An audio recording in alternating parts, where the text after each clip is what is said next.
Bonjour et bienvenue dans notre podcast Béton et crayon. Aujourd'hui, on va s'intéresser à l'entrepreneuriat en 2026.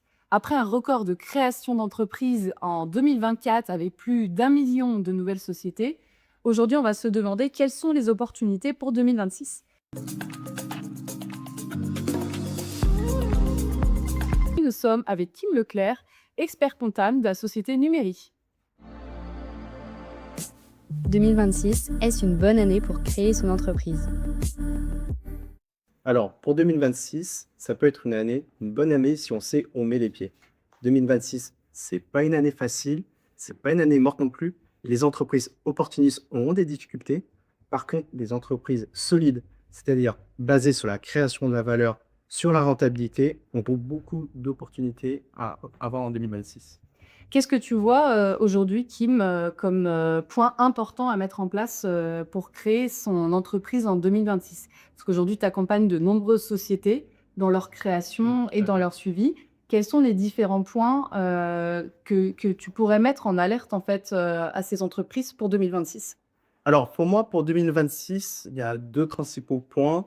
Le premier, c'est par rapport à l'idée. Des fois, les idées peuvent être très bonnes sur le papier, mais dans la réalité, ce n'est pas le cas. Il est très important de faire valider l'idée, c'est-à-dire parler avec des potentiels prospects, répondre à un vrai problème et créer de la valeur autour de ce problème. Et le deuxième point, c'est bien évidemment de se faire accompagner par un professionnel, parce que quand vous vous lancez, en France en tout cas, il y a un environnement fiscal, légal qui peut être très compliqué, surtout si on ne connaît pas du tout. Par exemple, la forme juridique de l'entreprise.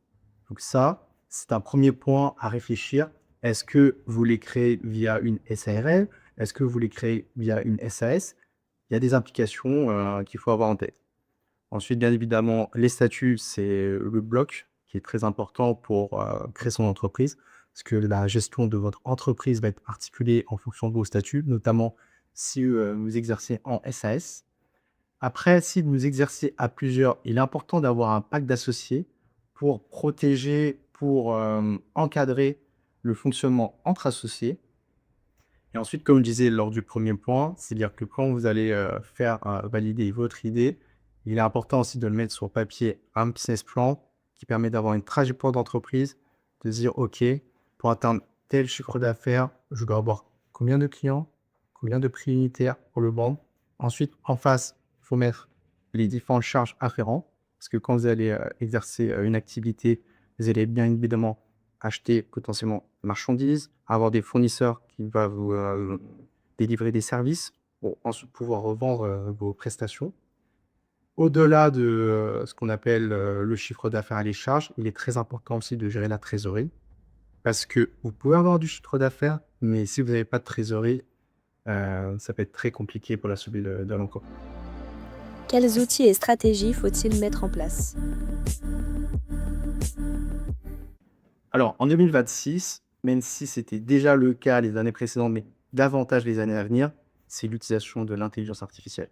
D'accord. On voit que quasiment toutes les entreprises utilisent l'intelligence artificielle, même les administrations publiques. Donc, l'intelligence artificielle, c'est un outil essentiel pour améliorer sa productivité, pour améliorer sa maîtrise des coûts. Donc, l'intelligence artificielle, c'est très important. Le deuxième point aussi en complément avec l'intelligence artificielle, c'est faire attention à l'environnement fiscal et politique, qui est actuellement très instable, mais qui peut avoir des répercussions aussi pour les entrepreneurs, bien évidemment, parce qu'en fonction des taxes, en fonction des prélèvements obligatoires qu'il va avoir, ça peut créer des difficultés pour certains entrepreneurs. Comment gérer ses dépenses en 2026? Alors, emprunter, ça restera de plus en plus cher. On voit que les taux d'intérêt restent élevés par rapport à des années où on a pu connaître des taux relativement faibles. Ce ne sera pas le cas en 2026. Les investisseurs sont encore exigeants, évidemment. Ils vont regarder notamment le business plan, la façon dont l'entrepreneur a exécuté son business model. Et après, concernant la frugalité, effectivement, l'entrepreneur va être frugal en 2026, faire attention à ses dépenses. Comme on a pu voir, l'inflation a été très importante les années précédentes. En 2026, la tendance restera encore marquée sur ces parties-là. et l'entrepreneur doit faire attention effectivement. Quel type de profil réussira en 2026? Alors, le type d'entrepreneur qui réussira en 2026 sera quelqu'un de agile. Donc il faut rapidement tester son idée. Vaut mieux privilégier la rapidité d'exécution pour itérer et pour voir les retours concrets plutôt que viser la perfection. Parce qu'il n'y a qu'une seule réalité, hein, c'est le marché. Vous pouvez avoir une très bonne idée, mais si le marché n'est pas réceptif, ça ne sert à rien. On a pu voir par le passé des très bonnes idées sur le papier, mais finalement beaucoup trop en avance par rapport au moment actuel. Donc Chloé, donc tu es présidente de AK Concept, Oui, donc entrepreneur.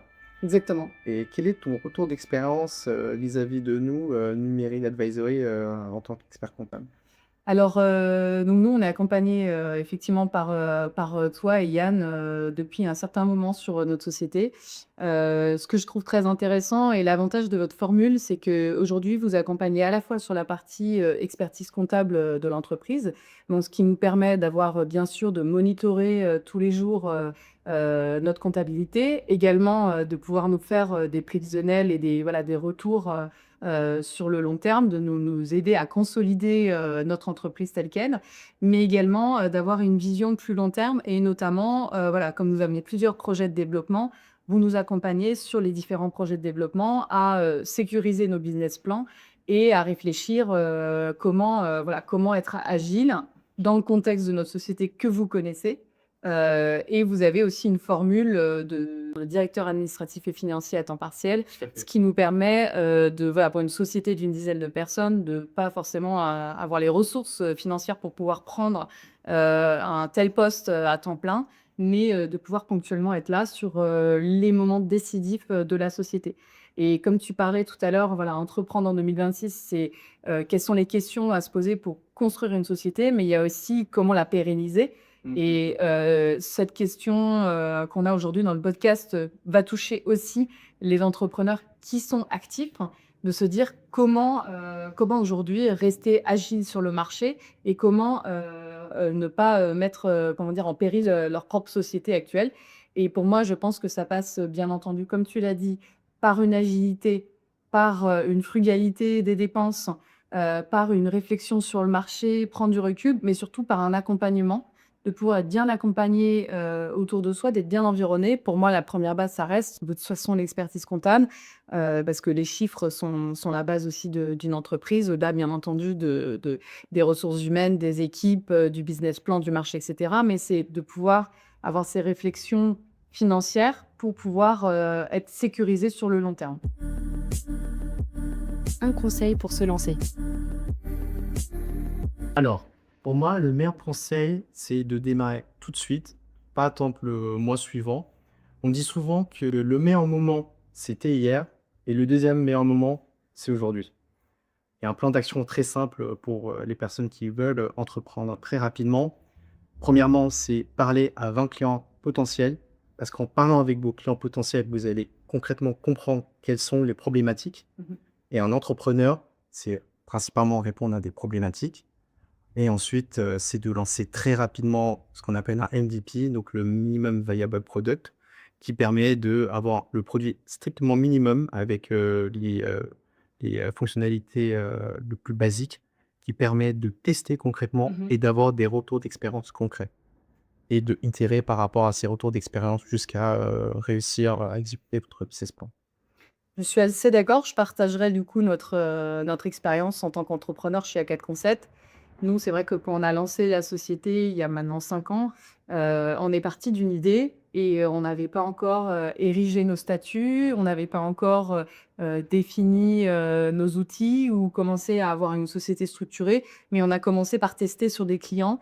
Très rapidement, en fait, on s'est rendu compte que notre idée plaisait parce qu'on avait des clients qui venaient et au fur et à mesure, on a vraiment, co-construit, notre business plan aussi autour de ces premiers clients. On a pu commencer à créer, la société autour de ces premiers clients, comme tu dis, de pouvoir faire les premiers rex pour pouvoir affiner au fur et à mesure le business model jusqu'à, le créer définitivement et comme on en parlait tout à l'heure, bah, de rester agile en fonction du marché. Donc c'est-à-dire être capable de réajuster notamment, son fusil d'épaule en modifiant un petit peu ses paramètres pour pouvoir continuer à avoir du business. Donc de temps en temps, il faut savoir en tant qu'entrepreneur se remettre en question et se dire: «Voilà mon business plan, mes ressources, comme tu dis les différents KPIs, il faut peut-être, se prendre un petit peu du recul sur le marché qui est changeant et se dire comment devenir plus agile pour, pouvoir rester dans le coup, quoi».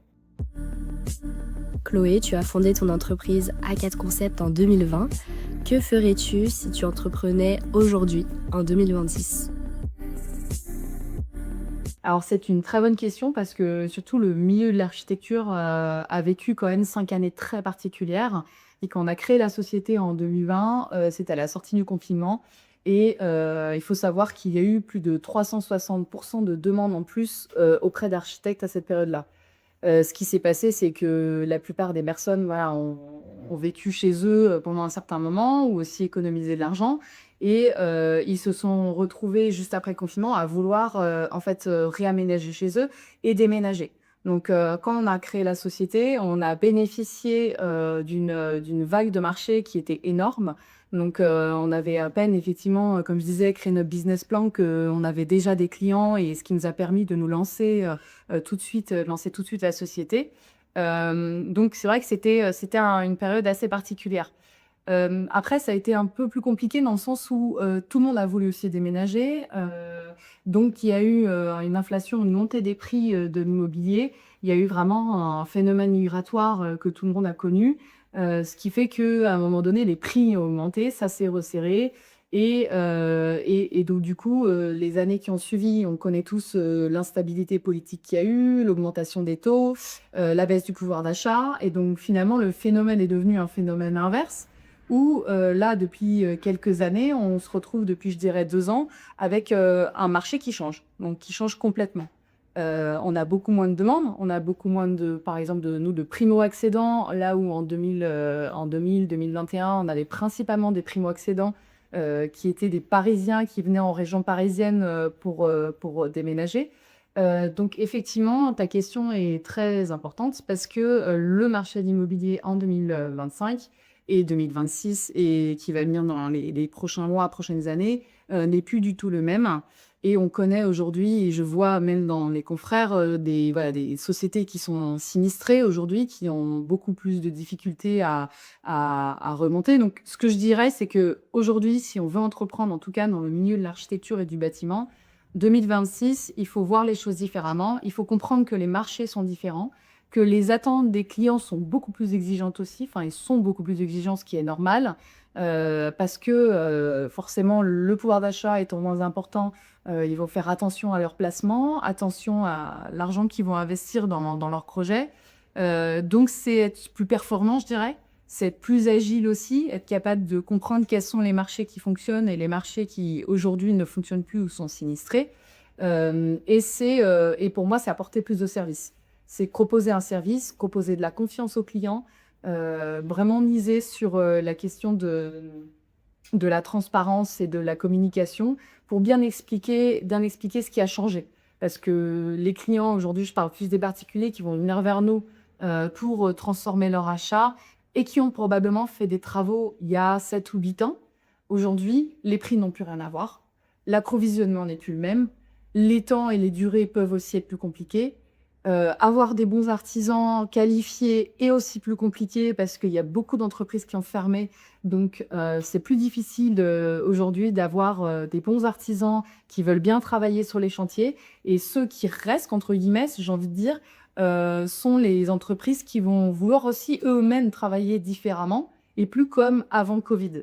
Donc on se retrouve avec, un monde de la construction qui a quand même un peu changé, et ça, il faut faire preuve de pédagogie vis-à-vis des clients pour pouvoir leur faire comprendre que, maintenant faire des travaux, c'est différent.